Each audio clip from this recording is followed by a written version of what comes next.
Hello friends, welcome to Saji cooking. இன்னைக்கு நம்ம சேனல்ல வெஜிடபிள் பிரியாணி இதுதான் எப்படி செய்யறதுன்னு பார்க்க போறோம். இந்த மாதிரி குழையாம உதிரியா வெஜிடபிள்ஸ்லாம் போட்டு எப்படி பிரியாணி செய்யறதுன்றதை நான் உங்களுக்கு இன்னைக்கு சொல்லி தர போறேன்.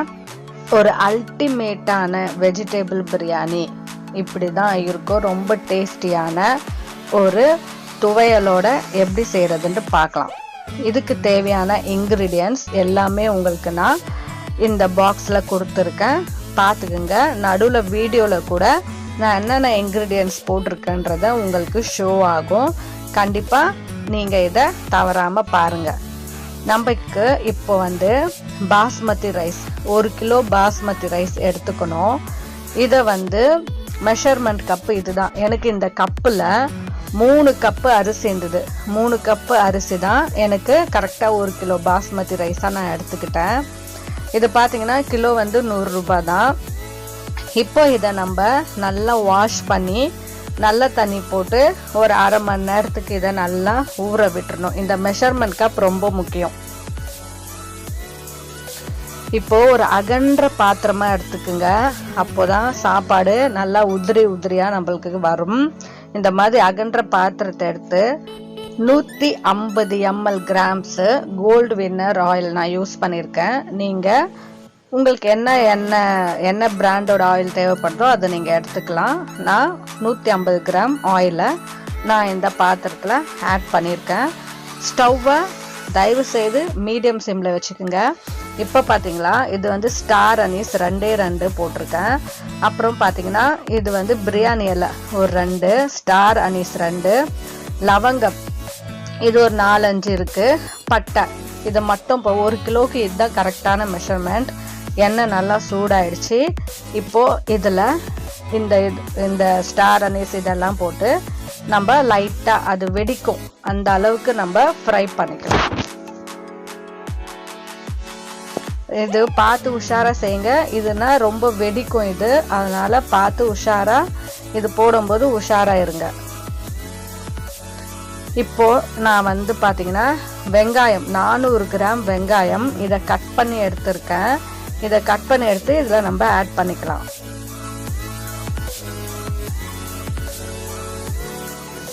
ஸ்டவ்வை மீடியம் சிம்லேயே வைங்க. இப்போ ஆனியன் போட்டு ஆனியனை நம்ம நல்லா ஃப்ரை பண்ணணும். ஆனியன் நான் ஏற்கனவே நிறைய வீடியோலலாம் சொல்லியிருக்கேன். ஒரு மாதிரியாக பிங்கிஷாக ஒரு லைட் பிங்கிஷாக அந்த ஆனியன் மேலே வரணும். அப்போ பார்த்தீங்கன்னா மேலே கண்ணாடி மாதிரி பளபளக்கணும் ஆனியன். இந்த ஸ்டேஜில் நம்ம இஞ்சி பூண்டு இது நல்லா நசுக்கியிருக்கேன். க்ரஸ்ட்டு கார்லிக் ஜிஞ்சர் இது 2 டேபிள் ஸ்பூன் இதில் போட்டு இதை நம்ம நல்லா ஃப்ரை பண்ணலாம். இந்த தடவை நான் இஞ்சி பூண்டு பேஸ்ட் மிக்சியில் அரைக்கல, நல்லா க்ரஷ் பண்ணி எடுத்திருக்கேன். இது இப்படி போட்டால் இது ஒரு டேஸ்ட் கிடைக்கும் நம்மளுக்கு.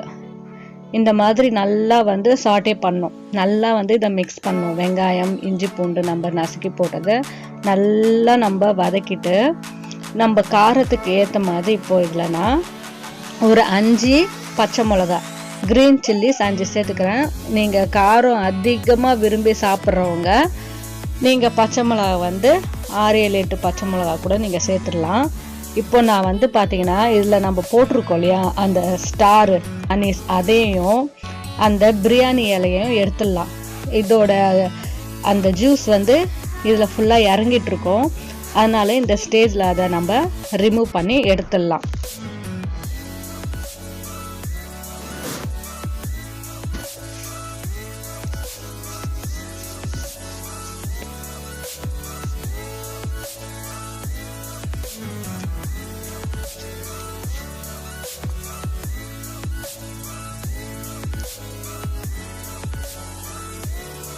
இப்போது நான் ஒரு 5 கிரீன் சில்லி சேர்த்துருக்கேன். நான் முன்ன சொன்ன மாதிரி தான். உங்களுக்கு காரம் அதிகமாக வேணும்னா நீங்கள் இன்னும் 2 சேர்த்து 8, 10 கூட நீங்கள் ஆட் பண்ணிக்கலாம். இப்போது கிரீன் சில்லியும் போட்டாச்சு. நல்லா நம்ம இதை வதக்கணும்.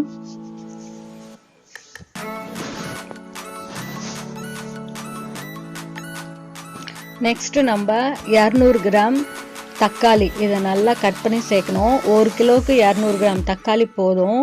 தக்காளி அதிகமாக போட்டோன்னா நம்மளோட பிரியாணி வந்து ரொம்ப புளிப்பாயிடும். ஏன்னா நம்ம இதில் தயிர் சேர்க்க போகிறோம், எலுமிச்சை பழம் சேர்க்க போகிறோம். அதனால் நான் 200 கிராம் தக்காளி மட்டும்தான் எடுத்திருக்கேன். இதையும் போட்டு நல்லா மிக்ஸ் பண்ணி நம்ம வதக்கணும். பார்த்தீங்களா, எண்ணெய் வந்து லைட்டாக மேலே வந்தாச்சு.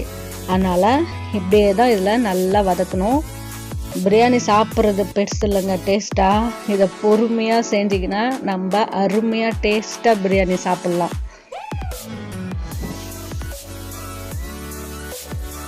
இப்போது உருளைக்கிழங்கு நான் பார்த்தீங்கன்னா 150 கிராம் உருளைக்கிழங்கு எடுத்திருக்கேன். இந்த மாதிரி சின்ன சின்னதாக கட் பண்ணி நல்லா வாஷ் பண்ணி இதில் நம்ம ஆட் பண்ணி நல்லா வதக்கலாம். அடுத்தது பார்த்தீங்கன்னா பீன்ஸ் ஒரு 75 கிராமும் கேரட் ஒரு 75 கிராமும் எடுத்து இந்த மாதிரி சின்ன சின்னதாக நம்மளுக்கு என்ன மாதிரி எந்த அளவில் வேணுமோ அந்த அளவுக்கு கட் பண்ணி எடுத்துக்கிட்டு இதில் நம்ம ஆட் பண்ணிக்கலாம். சில பேருக்கு பொடியாக போடுவாங்க. பொடியாக போட்டிங்கன்னா நம்ம வெஜிடபிள் போட்ட மாதிரி இருக்காது, கூழ் மாதிரி ஆகிடும். அதனால் கண்ணுக்கு தெரிகிற மாதிரி இந்த மாதிரி போட்டு இதையும் நல்லா வதக்கிட்டு, இது வந்து பச்சை பட்டாணி ஆல்ரெடி நான் எடுத்து வேக வச்சு குக்கரில் எடுத்துருக்கேன். அந்த பச்சை பட்டாணி நம்மளுக்கு தேவையான அளவு 1 கப் அளவுக்கு நம்ம இதில் சேர்த்துக்கலாம். சேர்த்துட்டு நல்லா இதையும் நம்ம மிக்ஸ் பண்ணி விடலாம்.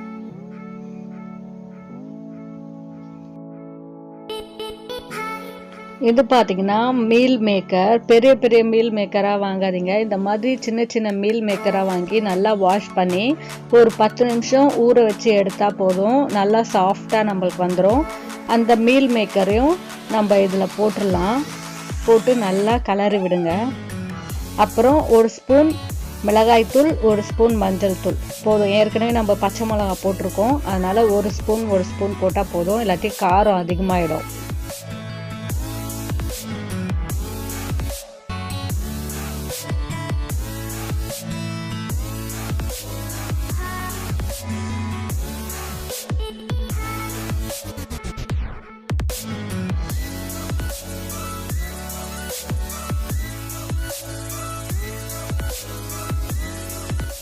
தயிர் ஒரு 1/2 கப்பு, கேர்டு 1/2 கப்பு. இந்த தயிரையும் நம்ம இதில் மிக்ஸ் பண்ணிடலாம். அதனால தான் நான் தக்காளி 200 கிராம் போட்டேன்.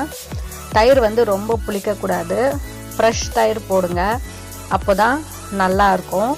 தயிரும் போட்டு நல்லா இதை மிக்ஸ் பண்ணி விடலாம். நெக்ஸ்ட்டு புதினா. இது வந்து 1 கைப்பிடி புதினா போட்டுடலாம். கொத்தமல்லி 1 கைப்பிடி. புதினாவோட கொத்தமல்லி எப்போவுமே ஒரு பிரியாணி செய்கிறோன்னா புதினாவோட கொத்தமல்லி தான் அதிகமாக போடணும். அப்போ தான் அந்த பிரியாணிக்கே டேஸ்ட் வரும். இது உங்களுக்கு நான் தர ஒரு டிப்ஸ்.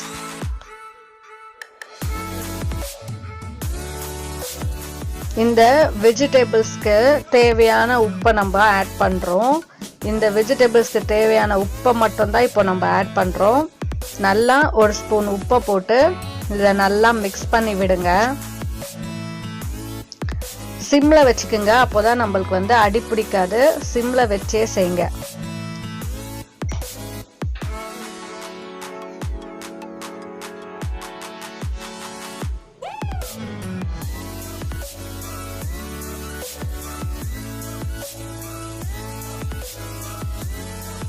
இப்போ இந்த வெஜிடபிள்ஸ் வேகிற அளவுக்கு நம்ம ஒரு 1.5 கப் தண்ணி மட்டும் போடலாம்.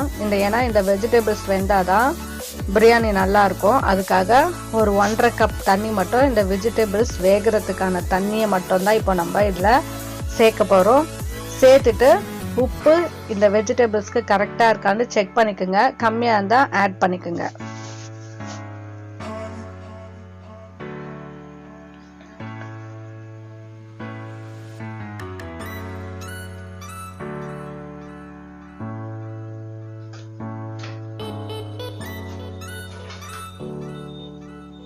நான் உப்பு டேஸ்ட் பண்ணியிருக்கேன்.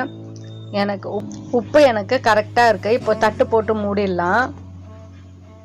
இப்போது தட்டு கொஞ்சம் ஒரு 10 நிமிஷம் பொறுத்து நம்ம தட்டை ஓப்பன் பண்ணி பார்த்தோன்னா இந்த மாதிரி நம்மளோட வெஜிடபிள்ஸ் எல்லாமே நல்லா குக்காக இருக்கும். அதாவது முக்கால்வாசி வெந்தாலே போதும்.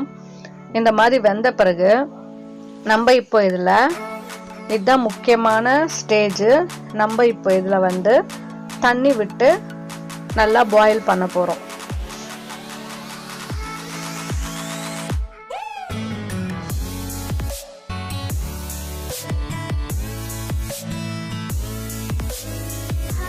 நம்ம 1 கிலோ அரிசி இந்த கப்பில் அளந்தப்போ எனக்கு 3 கப்பு தான் இருந்தது. ஸோ 1 கப்பு அரிசிக்கு நம்ம 2 கப்பு தண்ணி போடணும். ஸோ நான் 3 கப்பு அரிசிக்கு நான் 6 கப்பு தண்ணி இதில் ஆட் பண்ண போகிறேன்.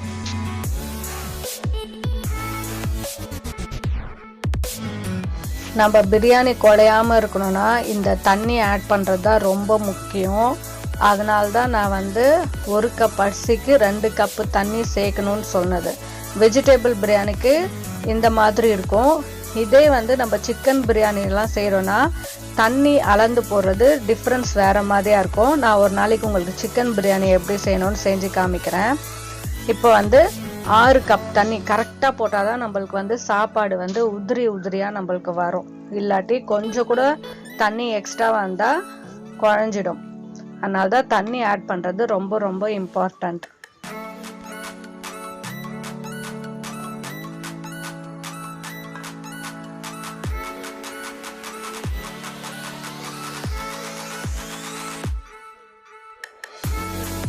இப்போ நம்ம தண்ணி சேர்த்த பிறகு இந்த ஸ்டேஜில் இன்னொரு தடவை உப்பு செக் பண்ணிக்கோங்க. ஃபஸ்ட்டு நம்ம வெஜிடபிள்ஸ் தான் உப்பு போட்டோம். ஸோ தண்ணி ஆட் பண்ணியிருக்கோம். அதனால் எனக்கு உப்பு பத்தலை. அதனால் நான் கரெக்டாக வந்து உப்பு ஆட் பண்ணிட்டேன். இந்த ஸ்டேஜில் மட்டும்தான் நம்ம உப்பு ஆட் பண்ண முடியும். அதுக்கப்புறம் அரிசி போட்ட பிறகு நம்ம ஆட் பண்ணால் அது டேஸ்ட்டே நல்லா இருக்காது. அதனால் உப்பு போட்டு நல்லா கலந்து விட்டு ஒரு தடவை டேஸ்ட் பண்ணிவிட்டு தட்டு போட்டு மூடி இப்போ அடுப்பை வந்து நீங்கள் ஃபுல் ஃப்ளேமில் வச்சுடுங்க. அப்போ தான் அது சீக்கிரம் அந்த வாட்டர் வந்து நல்லா பாயில் ஆகும். பாயில் ஆகும்போது அந்த பிரியாணியோட வாசனை நம்மளுக்கு வந்து வெளியில் வரும்.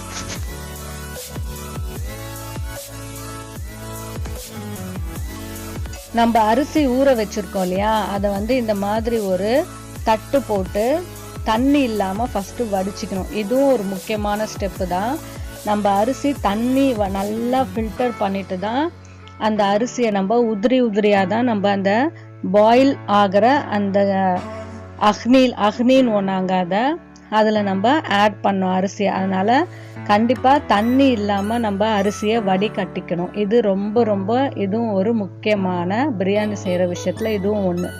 இப்போ நம்ம தட்டை ஓப்பன் பண்ணலாம். ஓப்பன் பண்ணால் பார்த்தீங்களா நல்லா கொதிக்குது. இந்த மாதிரி நல்லா கொதிச்சதுக்கப்புறம் நம்ம இந்த அரிசியை சொட்டு தண்ணி கூட இல்லாமல் இதில் நம்ம ஆட் பண்ணோம். தண்ணியாக இருந்திருந்துன்னா அரிசி பிரியாணி குழஞ்சிடும். அதனால் தண்ணி இல்லாமல் நம்ம நல்லா வடிகட்டிட்டு நம்ம இந்த பிரியாணி கிரேவிலாம் இந்த அரிசியை போட்டு அடுத்தது வந்து ஸ்டவ் வந்து மீடியம் சிம்மில் வச்சிடணும். மீடியம் சிம்மில் வச்சுட்டு நம்ம மறுபடியும் தட்டு போட்டு மூடி இதை நல்லா வந்து வேக விடணும்.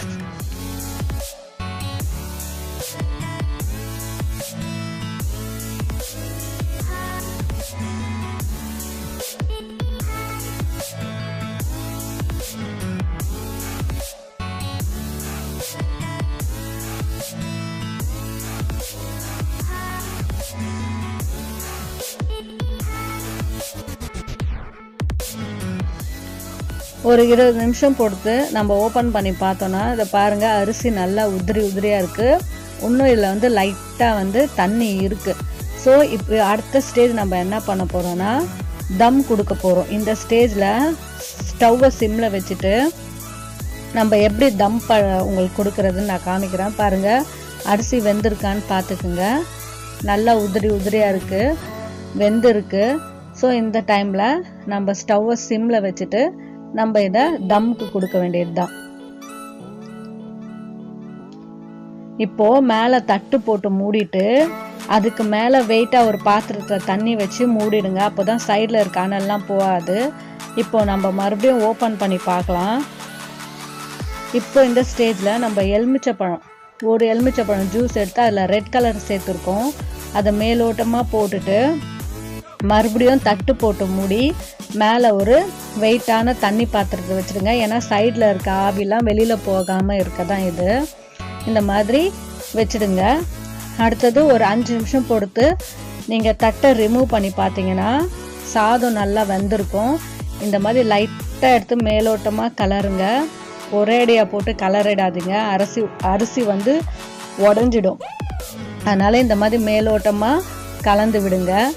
கடைசியாக நம்ம இப்போ இதில் 2 ஸ்பூன் நெய், உங்கள்கிட்ட நெய் இருந்தால் 2 ஸ்பூன் நெய் போட்டுட்டு ஒரு 5 நிமிஷம் பொறுத்து ஸ்டவ்வை ஆஃப் பண்ணி நீங்கள் சாதம் பரிமாறலாம். நெய் போட்டால் டேஸ்ட் இன்னும் நம்மளுக்கு கூடுதலான டேஸ்ட் கிடைக்கும். அதுதான் வித்தியாசம். அதுக்கு தான் லாஸ்ட்டில் ஃபைனல் டச்சாக ஒரு 2 ஸ்பூன் நெய் ஆட் பண்ணுவோம். பாருங்கள் பிரியாணி எவ்வளோ உதிரியாக வந்திருக்கு. எனக்கு எல்லாமே டோட்டலாக சேர்த்து ஒரு 200 ரூபாய் தான் செலவாயிருக்கும். இந்த 200 ரூபாயில் நம்ம வீட்டில் ஒரு 5 பேர் நிம்மதியாக ஒரு வேளை பிரியாணி, வெஜிடபிள் பிரியாணி நிம்மதியாக சாப்பிட்லாம். இதுக்கு கூட நீங்கள் புதினா கொத்தமல்லி துவையல் வச்சுக்கோங்க. இந்த மாதிரி நெய் ஒரு 2 ஸ்பூன் போட்டால் போதும். இதோட டேஸ்ட்டே வேறு லெவலில் இருக்கும்.